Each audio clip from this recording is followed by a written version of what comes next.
Welcome to our latest video where we aim to clarify common issues in scoping advice areas in ADP. Each segment of the video will discuss the requirements of this step and include examples where appropriate.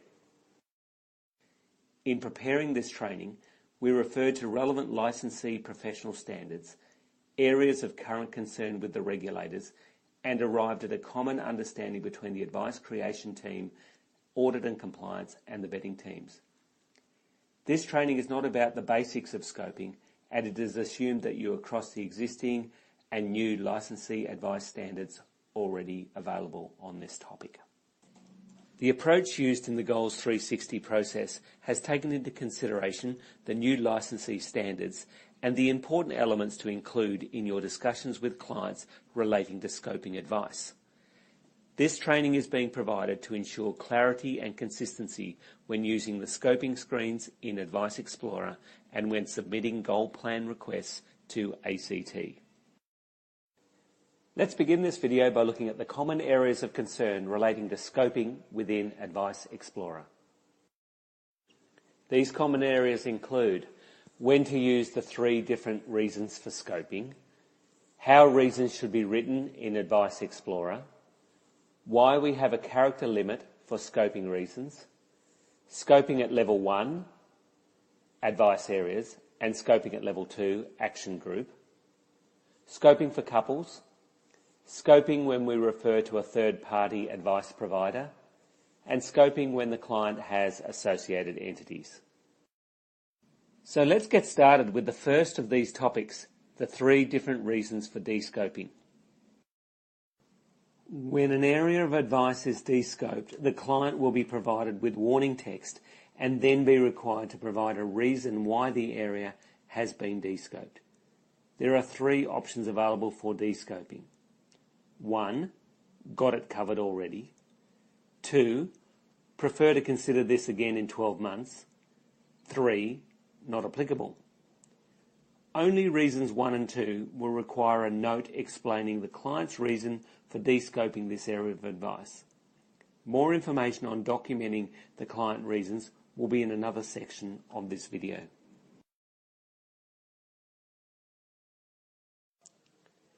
Reason 1, advice areas out of scope. I've got this covered. When an area of advice is relevant to the client's circumstances, but the client chooses to descope it for reasons which may include not wanting to consider it due to cost, or it being dealt with by a third party, or it being already covered, meaning that it could have been personally managed by the clients, this is the option that is chosen. It doesn't need to mean that the client already has advice in this area. It just means that the client determines that this area is not to be included in the scope of your advice. This must be the client's decision, and the clients need to be clearly informed of all the material and significant risks of excluding this area of advice. A reason needs to be provided in the appropriate section of ADP. The reason, which is captured by or on behalf of the client, represents their reason for not including this area. It may be something like, I don't wish to pay for insurance advice at this time. Reason 2, out of scope, I would like to consider in the next 12 months. When an area of advice is relevant, but the client wishes to defer inclusion to a later date, this is the option to choose. An example might be that the client is currently focusing on paying off their mortgage, but wants to consider increased salary sacrifice contributions later, in approximately 12 months. It's important to explain the risk in deferring this advice, but also the time frame when this will be revisited. A reason needs to be provided and a time frame agreed with the client. The time frame should be included in the reason explanation. For example, you wish to revisit this area at our next meeting scheduled for March 2019.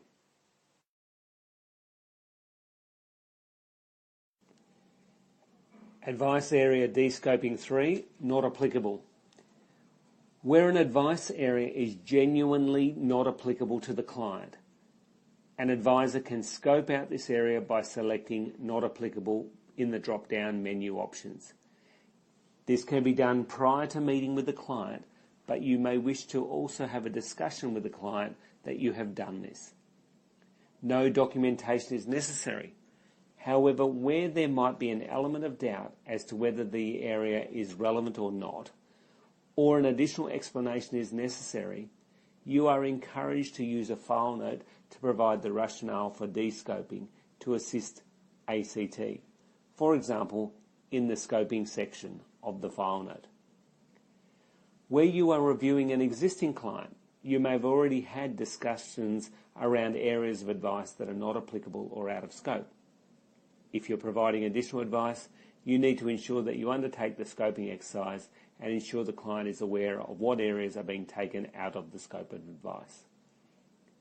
The area that is being descoped as not applicable needs to be not relevant to the client's personal circumstances or stage of life. For example, aged care advice for a 35-year-old working accumulator. Another example might be borrowing to invest for an 80-year-old widowed client. In these cases, the advice area could be not applicable to the client's financial situation or stage of life. Another example might be insurance for a 75-year-old client.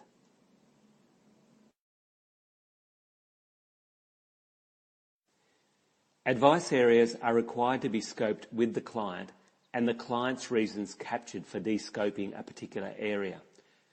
These reasons will flow directly into the goals plan and therefore should be written in a way that is consistent with the tone of the goals plan. Scoping reasons written in the first or second person are generally acceptable. ACT will not reword reasons, but may highlight where the wording in the goals plan is inconsistent with the rest of the plan. These must be the client's reasons without influence from the advisor. However, the advisor does not have to capture these verbatim. Examples might be, I do not want to consider insurance at this time as this is being dealt with by another service provider. Or another example being, John, you have told me that you do not wish to pay for advice related to insurance at this time. If a reason is written in the third person, however, it will generally not flow well into the goals plan. For example, you should not write, the client expressed no interest in discussing their debt repayments or other debt-related information with me. Capturing reasons in the client's own words will resonate with the client and help them understand that they are responsible for the descoping decision.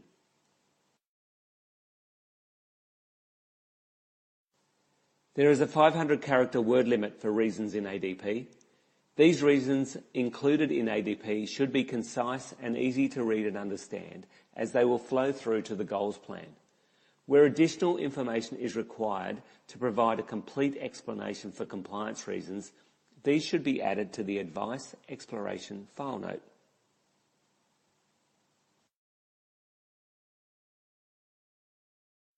Scoping at level 1, advice areas, is best practice because it is time efficient and minimises any additional wording in the goals plan. There will be times when it is necessary to scope at level 2, action groups. For efficiency, level 1 descoping is encouraged so that all actions in that advice area are descoped and only one reason given. You can clarify the actions that sit within each advice area with the client, but if you're aware that all these actions will not apply, then you must descope all the actions at level 1 and provide a single reason for this. Note that for protection you can only descope at level 1 rather than at each action group. Let's look at an example of scoping at level 1, advice areas.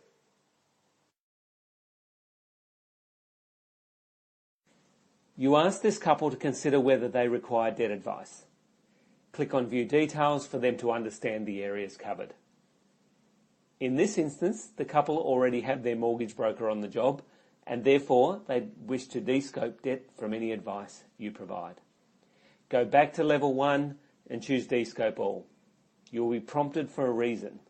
They choose Got It Covered and provide the reason that this area is being covered by their existing mortgage broker.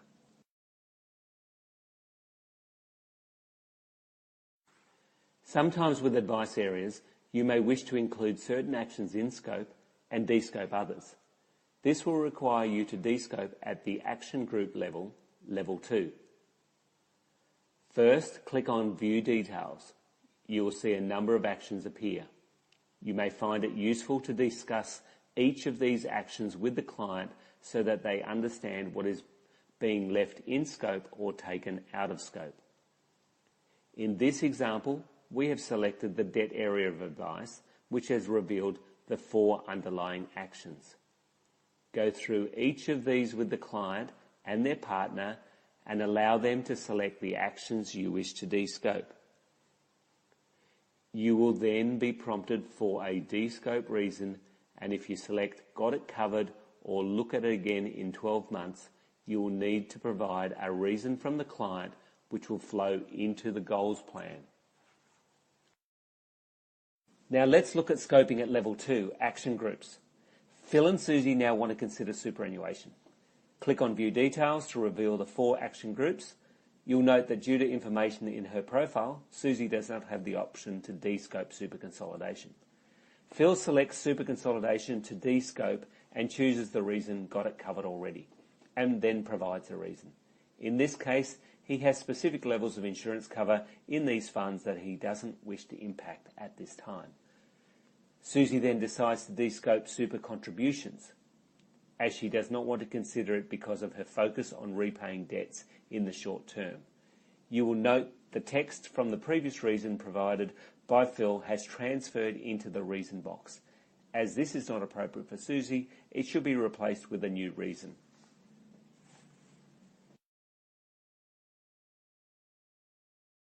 Finally, Phil and Susie both wish to de-scope super withdrawals as they have sufficient funds in the short term. Untick both boxes. They provide one reason for this under the Got It Covered option.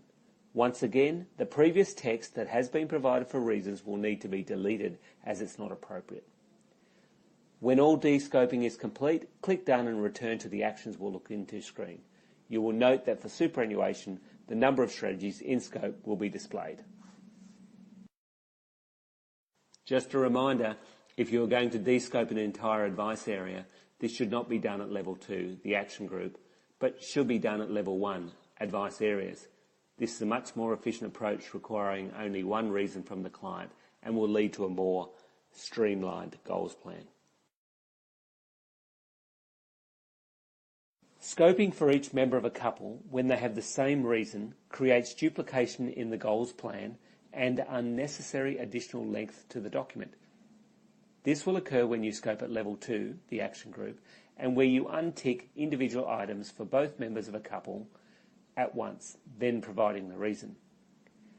The goals plan document is currently designed to present the client's reasons for de-scoping in a duplicated format. The suggested workaround is for you to combine together in the draft goals plan the reasons text. This can be done at the time when the draft goals plan is sent from ACT to you for review. Removing duplicated text in the goals plan does not create any compliance issues, provided that the nature and the intent of the wording that was originally supplied is maintained. To remove the duplication, you can make this small formatting adjustment so that it looks like this.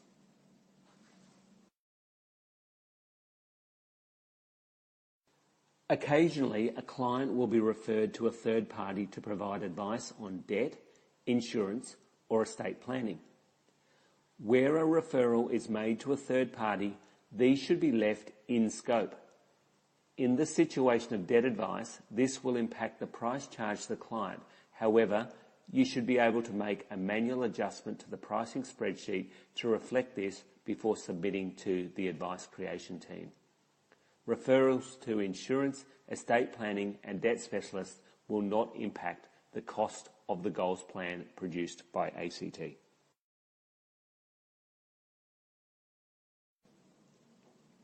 When a client has associated entities such as SMSFs, companies or trusts, You should ensure that the advice to these entities is scoped appropriately.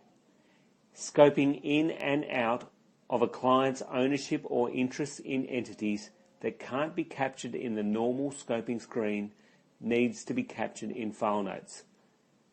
Reasons and risks associated with any of the out-of-scope areas also needs to be discussed with the client and captured in those file notes.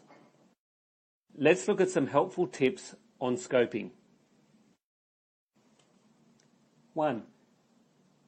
Capture implicit needs as well as the client's explicit needs. That is, use your skill and expertise to explain to the client that they may have a need which they have not raised specifically but might impact their financial situation. For example, a client may have discussed their immediate goals with you but failed to mention something that you consider quite important, such as insurance or debt advice.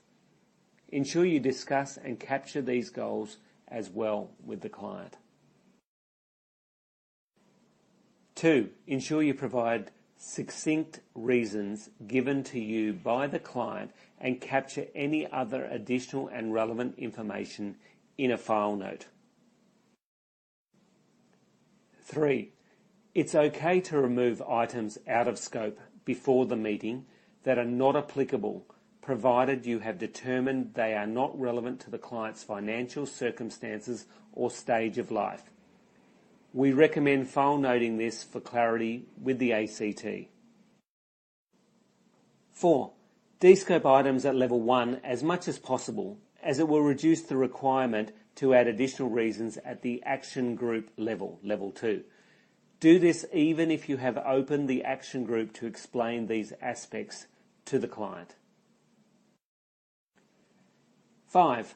Where you have left items in scope and it's not entirely clear why or how they can be relevant to the client, put an explanation in the file note under the scoping section so that ACT understand the reasoning for this. It may simply be that you want to consider the item as an alternative strategy. 6. Understand the behaviour of level 2 reasons and the possibility that they may duplicate reasons in the goals plan. Always remember, if any advice area that is scoped out by a client is considered so important that you cannot provide appropriate advice without addressing it, you should decline to provide any advice. For example, where a client requires retirement advice but has significant debts, however they have asked you not to consider these debts in your advice to them, then you should decline to provide any advice to the client. Scoping remains critical to ensuring we deliver advice in the best interest of the client and relies heavily on understanding the holistic goals of the client as well as their specific instructions. The advisor's skill and expertise is required to ensure that the client's implicit needs as well as explicit needs are addressed in the conversation, and where the client determines that a relevant matter is out of scope, the risks associated with this decision need to be conveyed. Successful scoping conversations will lead to more efficient goals plan production, more concise documents, and most importantly, advice that's in the best interests of the client. A guide to scoping in Advice Explorer is available in the Resources tab above. For assistance with scoping requirements, always refer to the licensee standards available on Portal or in the PSM. For guidance around the process in Advice Explorer, refer to the Advice Explorer User Guide on Portal. If you continue to have issues with scoping and the use of Advice Explorer, please log a call with AdTech.